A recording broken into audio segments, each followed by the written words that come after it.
Hey everybody, Dmitriy here with Circ Supply, and today we are digging in to the Pro Rip Kit by Agile Offroad. Let's dig right in.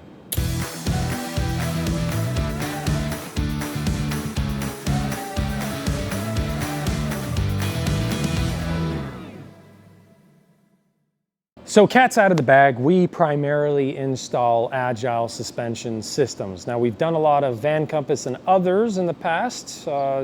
I went behind kind of the drama behind the scenes, the philosophy behind it in another video. I will link that below if you want to check that out. But today I'm only going to be talking about the specific parts.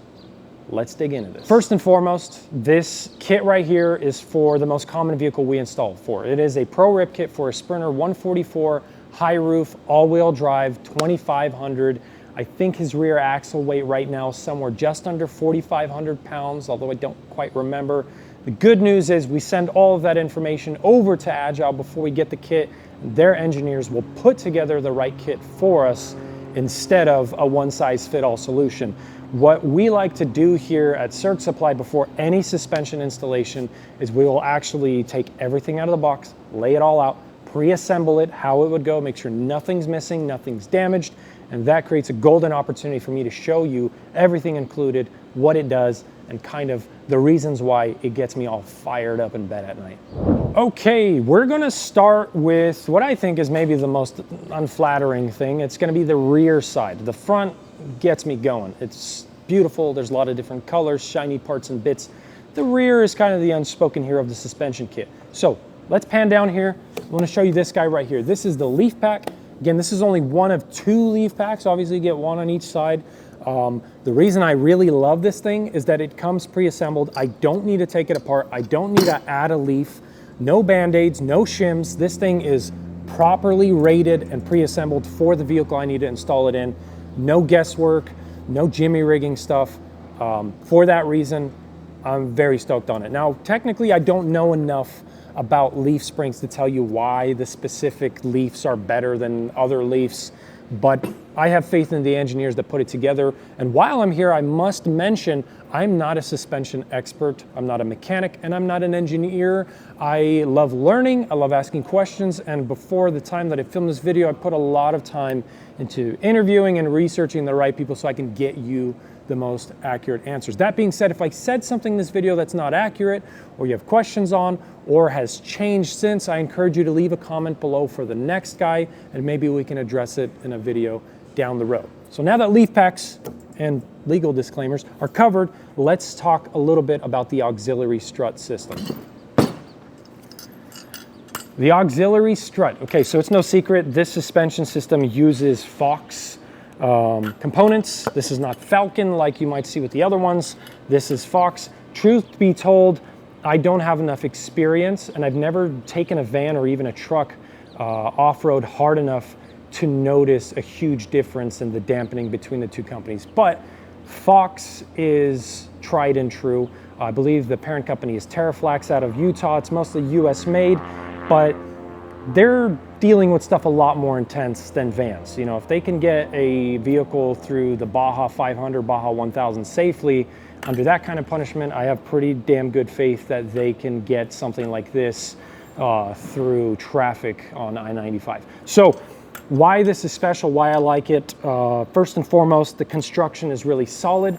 They've taken the extra care to not cut corners when it comes to different parts, especially their bushings are super solid, rigid. They've got, granted, all the companies generally now have these, I actually don't remember the technical term for them, but they're sort of spacers, offsets that go in the middle that take wear and tear off of the rubber parts and prevent the nuts and bolts that attach the lower and upper strut mounts from compressing and limiting rotation. Not that there's a whole lot on here, but the idea behind this guy is this is assisting your main strut. So I know you can actually buy this kit for your factory suspension without the Bilsteins. I'm just gonna say Bilstein, sue me.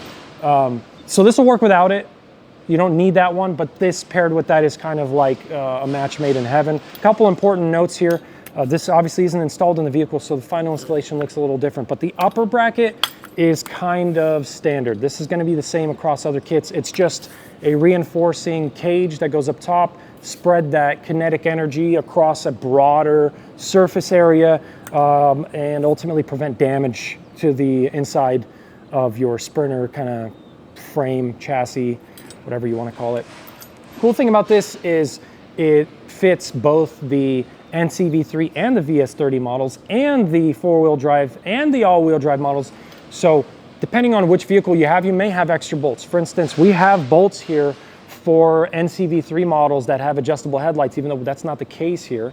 We have a VS30, so we're not going to use them, but all the holes are pre-drilled. They're here, they're ready to go. And my favorite thing about this is you don't need to do drilling through the vehicle. There's one stud we cut off. Aside from that, I don't need to drill a ton of holes, and I'm pretty excited about that. The bottom, though, is where it's really different, and I'm very excited. So other kits we've installed generally just have like a U-shaped bracket that goes where that factory, I believe it's the sway bar end link mounts. I may be wrong, it might be the steering. But anyway, it's usually like a 3/16 steel bracket. This guy is billet aluminum CNC'd to the right shape, I guess. It just ends up fitting better, and it uses its own attachment hardware. It's super heavy duty. It's very well engineered. They put a lot of thought and care into this.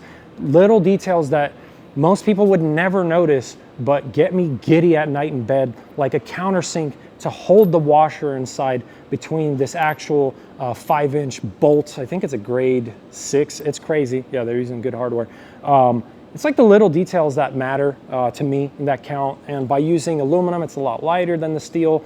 And more importantly, you don't have to worry about it bending. So God forbid you take this thing off a 3-foot ditch or something where that 3/16 steel may have a chance of bending slightly and permanently deforming.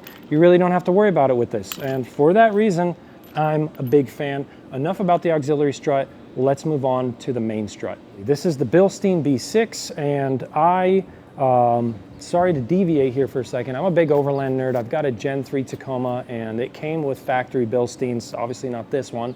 And my choice of upgrade path for overlanding is always Bilsteins, Bilsteins, Bilsteins. I don't like the crazy flashy stuff. I'd rather have something that I can put in once, have a comfortable ride, and never worry about replacing. And that brand kind of takes the cake, in my opinion, for that. Now, this is not a Tacoma. This is a Sprinter. This is a B6. It's a lot larger and heavier duty than anything I'd put in my truck. In fact, this strut assembly itself, you don't have to worry about it blowing out because you will bend your unibody chassis to a pulp before you ever cause this thing to fail. Of course, unless there's some defect. But these are rated for way more force than you can ever expect from a Sprinter, and they get me excited. Now, this one is not installed yet. You do the final compression assembly in the van, but there are a variety of parts here that I'm pretty excited about that are very well engineered, like this top hat that's got a bearing built in. It's the only one I've ever seen like this. So you're not reusing old Sprinter hardware. You're throwing the old top hat boot out. You may be reusing the nut, but you just got better parts and everything. These washers are lined with foam, so you don't have to worry. It's actually not foam, it's hard rubber, but you don't have to worry about wear and things like that. And they use aluminum where they can, so not everything is super heavy steel. Aside from that, let's take the actual spring out. This bottom assembly here is also pretty thoughtful. It's not just relying on like a tack welded cup or something crazy like that. The spring is flat top and bottom, and they've got this nice spring mount that just locks into place. You can't really install it wrong, and they really go the extra mile to put their logo on the stuff to make it look nice and pretty. But there's the spring seat, and everything fits like a glove. Like, the quality of machining here is incredible. The ride quality is incredible. I'm gonna have to reassemble this properly later. And more importantly, this part I would put in the same category as your Leafs. Like, all you have to worry about is putting the right one in once. You're never gonna have to worry about having to replace this. The part that really gets me excited about this is it replicates the same shape and fitment as the factory strut. So you don't need extra brackets or welding or cutting. We quite literally just take a scribe and mark where the factory strut sits in the knuckle below, and then we put this right back on the same exact spot. It could not be a more simple assembly. And all in all, there's not much else I can say about this thing. If you have complaints about the B6, you can vet them to me personally. I'll fight you. I'm just kidding. But I'm very happy with this strut. Without further ado, let's move on to the rear strut. Rear strut.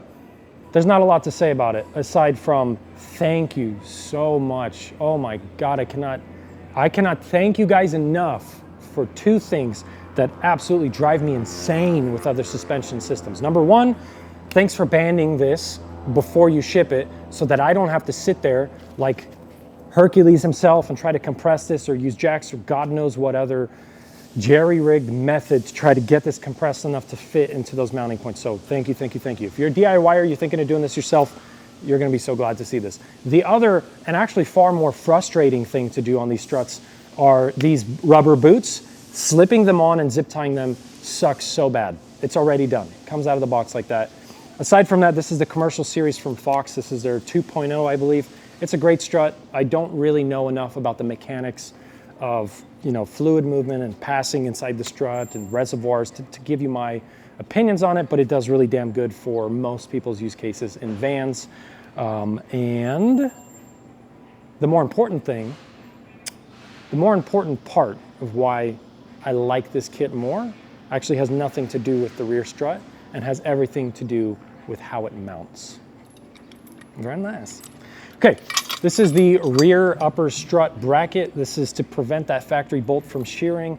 And let me tell you why this gets me giddy. First and foremost, no drilling your own holes, which I don't think a lot of people do. But second, and more important, the hardware they're choosing. These barrels right here, the bolts that they're choosing are perfectly engineered to be the exact size and opening of the factory holes in your rear cross member. So you don't have to modify a bunch of stuff. This thing, I don't want to lose this bolt actually. I'm going to take it out for the time being.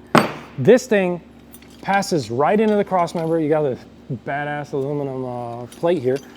Bolts in with these two bolts and that's it. You don't have to do anything crazy, no drilling, no screwing upwards or anything like that. And then the strut itself has some spacers to have pretty nice tight seating. But another thing I'm pretty happy about is actually this guy right here. Hard to see, but you do have a welded washer, let's call it, in here to set that strut the right way, because some people will put the washers on the outside instead of the inside, and then their strut's not at the right angle. Let's call it the right yaw, maybe, for you helicopter guys out there. But another thing that's exciting is that they have this secondary lock here for this so that it's not backing itself out on its own.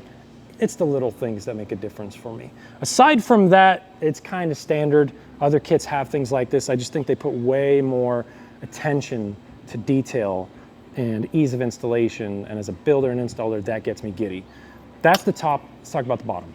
I covered in the philosophy video why this thing gets me excited. I'll give you a little bit of background details here. Why do I like this thing so much? Number one, it's not just a U shape.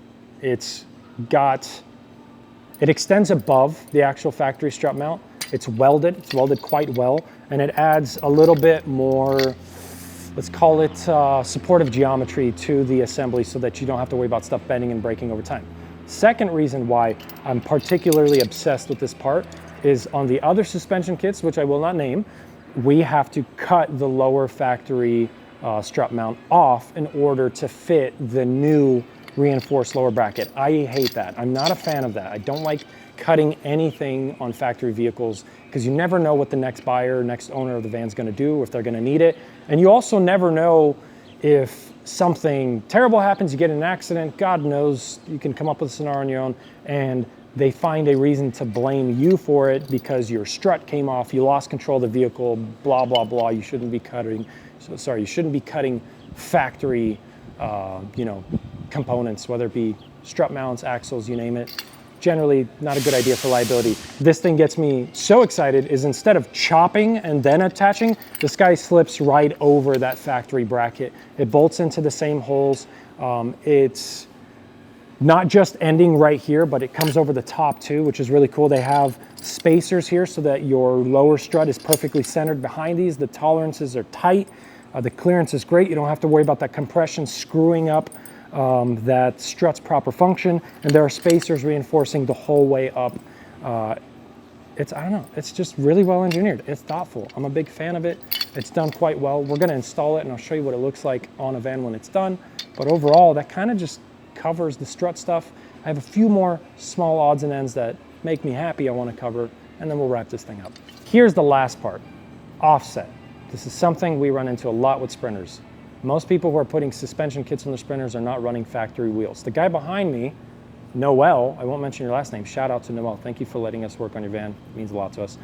He has 18-inch black rhinos, and that particular offset is gonna rub. It's gonna cause some problems. I don't even know what it's gonna do to brake lines and other components, but at least in terms of tires, you're gonna have issues. Agile is very thoughtful. They actually ask us what wheels and tires people are running, and they include the appropriate spacer. So this is that spacer. It's aluminum. I think it's billet aluminum, milled out.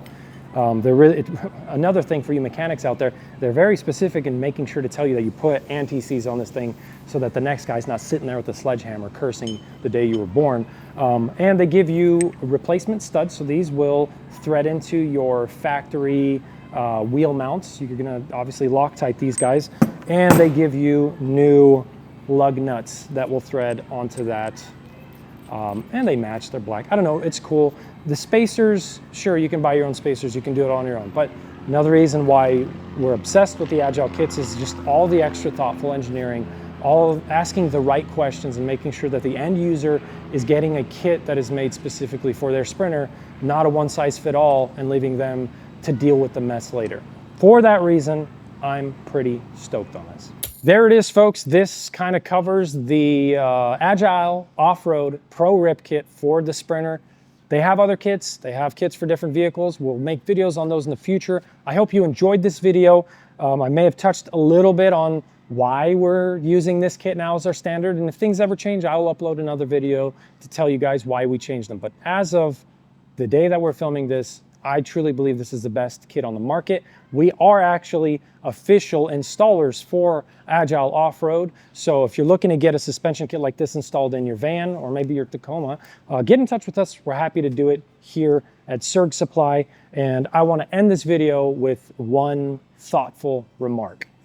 At the end of the day, when you're spending money on your van, oftentimes it's an investment. And sometimes, granted, there are things that are way overpriced, overinflated, and not worth the money. And a lot of the times things are cheaper, and they're cheaper for a reason. Our philosophy here is always to prioritize safety and proper design engineering first.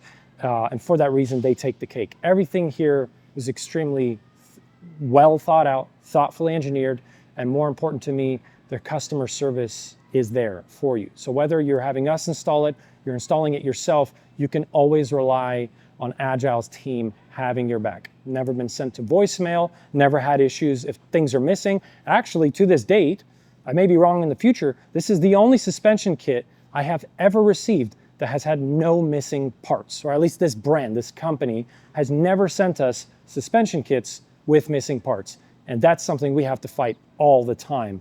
Hence why we have to set stuff up like this and implement the procedure we have, because it's a common issue. So if you're looking for something safe, you're looking for something well-built, something reliable, my recommendation is Agile Offroad. And with that, I thank you for watching this video to the end. Cheers and happy building.